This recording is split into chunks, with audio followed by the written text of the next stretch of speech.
So today we want to talk about increasing the food on your property. It works really well here in Michigan. It might not work everywhere in the country, but it works really well for us. We're going to increase the food on the property we're working on for less than $5 this afternoon. We're going to take you for a ride. Let's head north and I'll show you what we're talking about.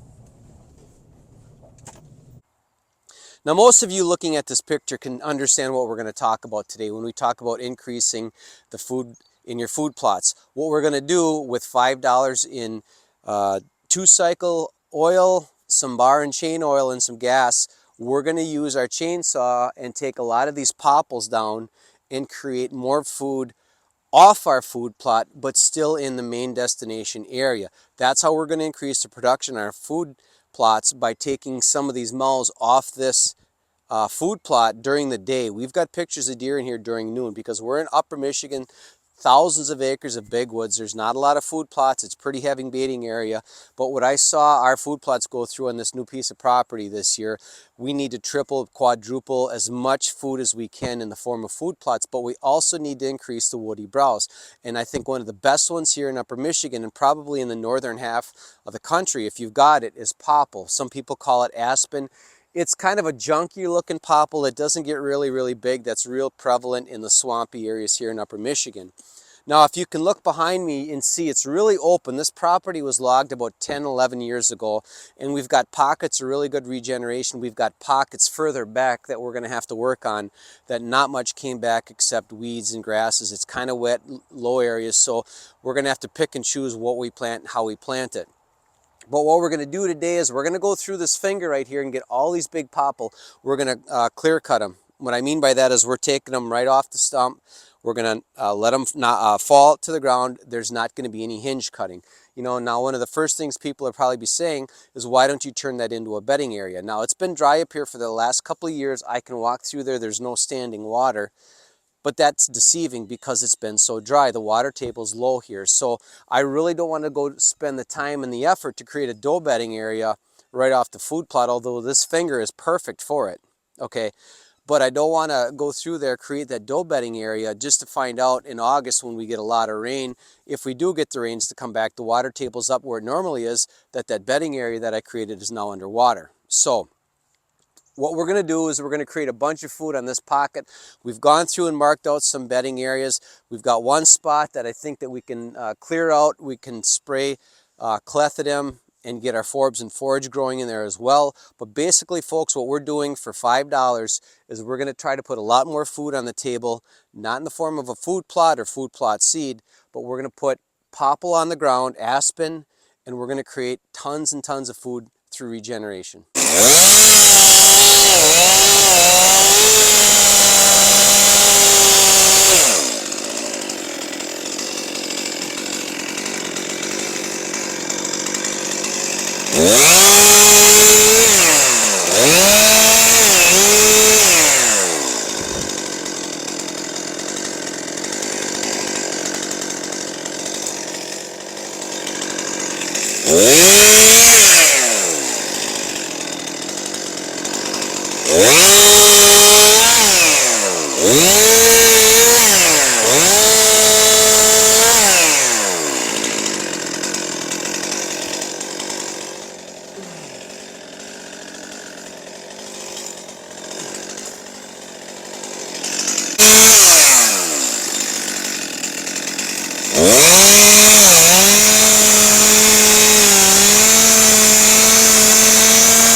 All right, you can see right in there, there's a natural opening. It's a little bit higher. So what we're going to try to do is get all these popple on the ground in here.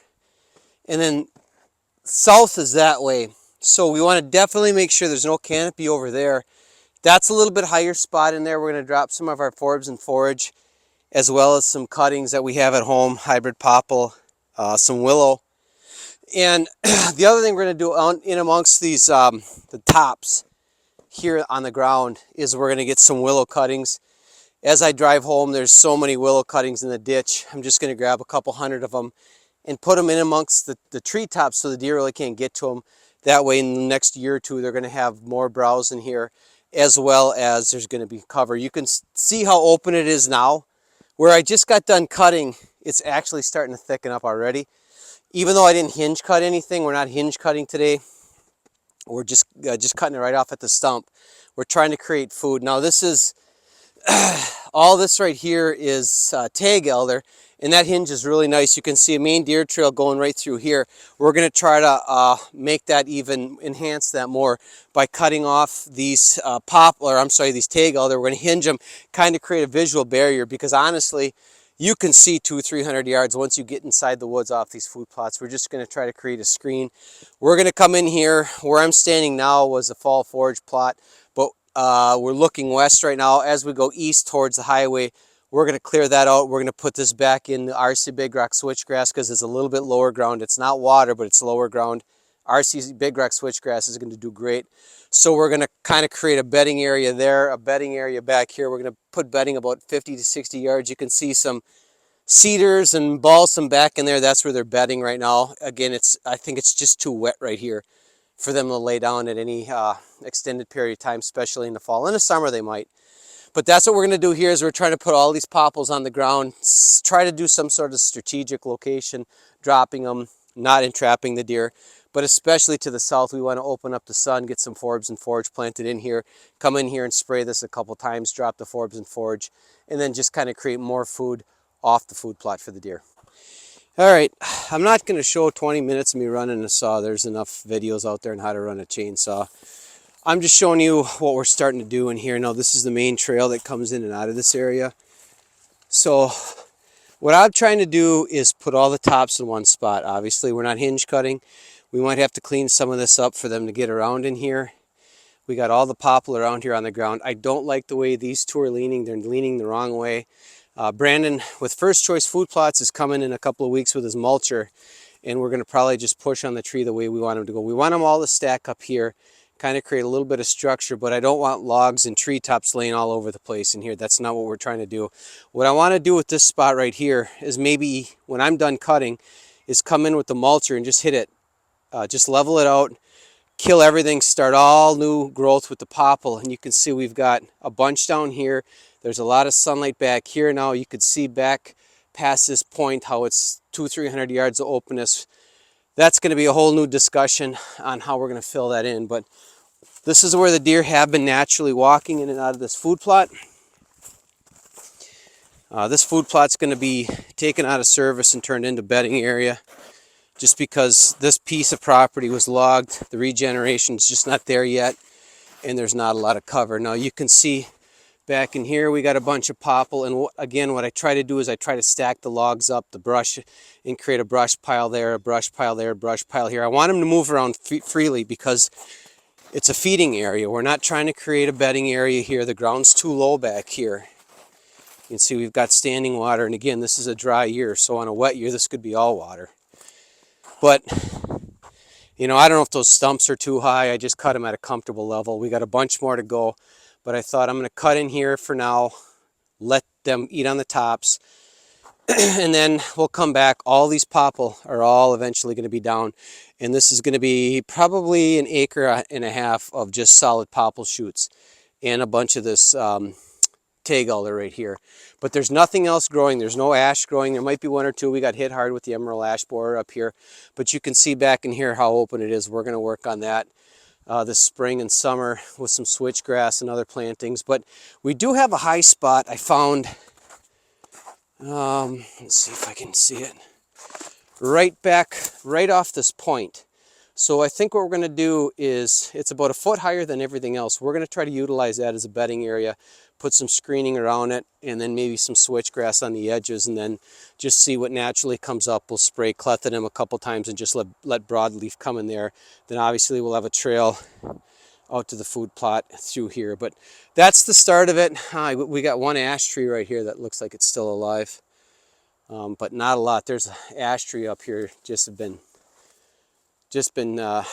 everything's killed off with that emerald ash borer years ago. But you can see now as we look north, we got a lot of balsams, cedars, evergreens. So we're going to utilize that as bedding too. Like this is a high spot right here. We'll probably come in here and level that and then start spraying clethodim. I can see a bunch of goldenrod already. So we might try to get a little bit of screening in here.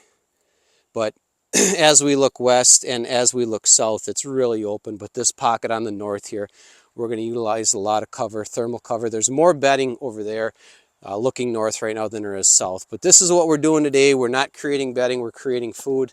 Are they going to be able to bed in these treetops? Possibly. But what we're going to do in here is come in with a lot of clethodim, try to kill a lot of this canary grass. In and amongst these tops, we're going to add some more cuttings.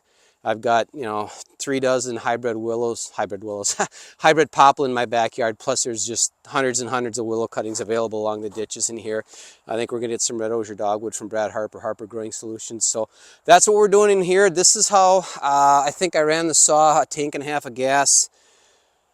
So this cost me less than $3 plus a little sweat equity. So that's how you can increase the food capacity on your food plots, by getting them some food back in here. So this is some of the cuttings we're talking about along the road. This is right off a county road. That was a giant weeping willow tree many years ago, but look at all the cuttings you can get out of there. You can get some 4 and 5 footers and transplant them in those wet areas we were talking about with the reed canary grass, and get some instant willow screening, willow trees growing. But that's one of the things. And you look right next to it, right behind it, there's some red osier dogwood. But that's just something that we're going to utilize, is these willow trees along the side of the road. Great way to spend an afternoon. We're creating structure, we're creating food, we're actually feeding the deer right now here in Michigan in the winter. Great way to spend an afternoon. Like I said, I had less than probably $3.50 invested in that hour and a half. Put 30, 35 trees on the ground. To start this project, I'm probably going to have 10 hours into this project and maybe $25 in gas. So, like I said before, a lot of people might be questioning that that finger is a perfect spot for a doe bedding situation. We can wrap it in switchgrass, but with all that reed canary grass, that tells me that there's wet areas in there, and I'm not quite sure where we can get away with bedding the deer, where we can't. There's a couple of spots where I thought were a little bit higher. We're going to put our forbs and forage in there, and then right behind that area that we're cutting, about 35 to 40 yards, it starts to get higher. We've got areas marked out. Brandon from First Choice Food Plots in Black Creek, Wisconsin is going to come out with his mulcher. We're going to carve out some bedding areas. We're going to clean up all those popple areas, and we're going to have a ton of food and some great bedding, a lot of screening between the food plots and the bedding areas. Perfect situation. I cannot wait till August, September to see the forbs and forage growing, as well as to see thousands and thousands of popple shoots and the tons and tons of food we created, taking pressure off our main food plot. I was really excited last year for this property and these hunters on this property. We put our Sweet Feast brassica in for the first time, and the deer absolutely smashed it. In September they started on the kale and our forage brassicas, radishes, and by mid-October they were destroying the giant turnips and the leaves. They ate the thing to the ground by November 1st, and I was really disappointed. But the first thing I said is, we got to get these popples on the ground and create a ton of woody browse.